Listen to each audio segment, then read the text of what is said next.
James, just finished your first training session out here, but before we go on to that, Wednesday night against Brentford, you made your 103rd consecutive appearance for Everton. That's a new club record. You beat Joni and Lescott. I mean, that's some going. You have to be really proud of that because it's in modern day football with niggles and so on.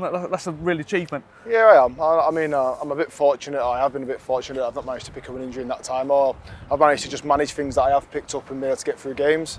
I've not been suspended, which always helps. And then obviously having a manager, in the 3 managers I've had in my time here to pick me through for all them games. There's a bit of luck involved, but yeah, I'm very proud of it because it's not easy to play in the Premier League, but to play 103 in a row, yeah, something I'm really proud of. It's an achievement as well, because you think at the start of the season you had those niggles, didn't you? And I'd say a lot goes unspoken in football, but you battle through that. Is that because how much it means to you to play for the club and just the professional you are? Yeah, no, I've had periods where I've not been in a team at different clubs, and every chance I can get to play, whether I'm nursing an injury or not, I want to be out on that pitch. So if I can get out there, I will do. And as I said, it takes a manager's belief in trusting me to put me out there in them situations which I've been fortunate enough.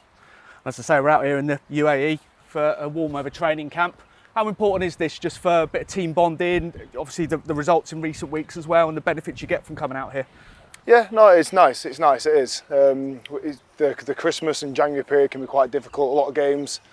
We've been on a nice run recently, so it's a little bit of mix of rest and recovery, but also getting the lads together, a little bit of training, things we can work on the grass when we're not stood in the freezing cold like back home.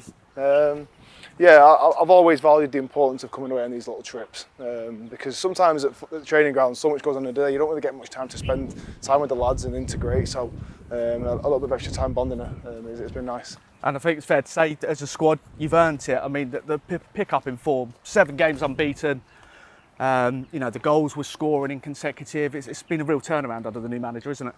Yeah, it has. We've been clinical in front of goal, picked up some good results, and I actually think we could probably have some more points if we'd defended a bit better at times or took a couple more chances here and there. But we can be proud of the performances recently and the results we've put in.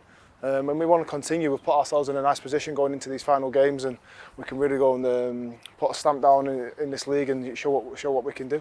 When you look at the form and the results we've had, what has been key to the run? What would you put behind it? Well, we've definitely been more clinical. We're creating more chances in front of goal and been more clinical in them situations.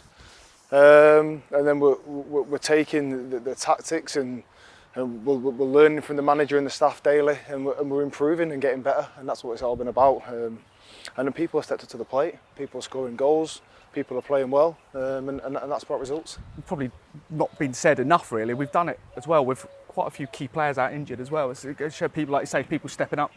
Yeah, people have had to. Yeah, the squad's quite small at the minute. As you said, we've picked up some injuries to some quite key players who've been quite important to us this season. So it'd be nice to get them back before the end of the season, get them back on the grass and have that competition in the squad. But the lads who are out there now are doing the job and are performing for the team. And do you think it's nice from your point of view and just players now that other teams are going to see Everton on the fixture list and think we're in for a tough game here because we are tough to beat? Yeah, we always want to be tough to play against, but I think people now will see the confidence we're in, the sort of vein of form we're in. And it's not going to be a smooth sailing ride. We're not going to be picking up results every week, we know that. So we have to enjoy this period we're in. But we want to try and win as many games as we can, so hopefully in the coming weeks we can do that. And then just finally, as we say, with players returning, with the form we've been on, what's the aim for the rest of the season? Continue what we're doing and performing. As I said, it's not going to be smooth sailing. We're not going to win every week, and we're not going to pick up results against good teams every week. It's not as easy as that. Every team has tough spells, but we can be pleased with where we're at. And as I said, continue the work we're doing and get better, and keep showing that on the pitch and put a team out there that the fans can be proud of.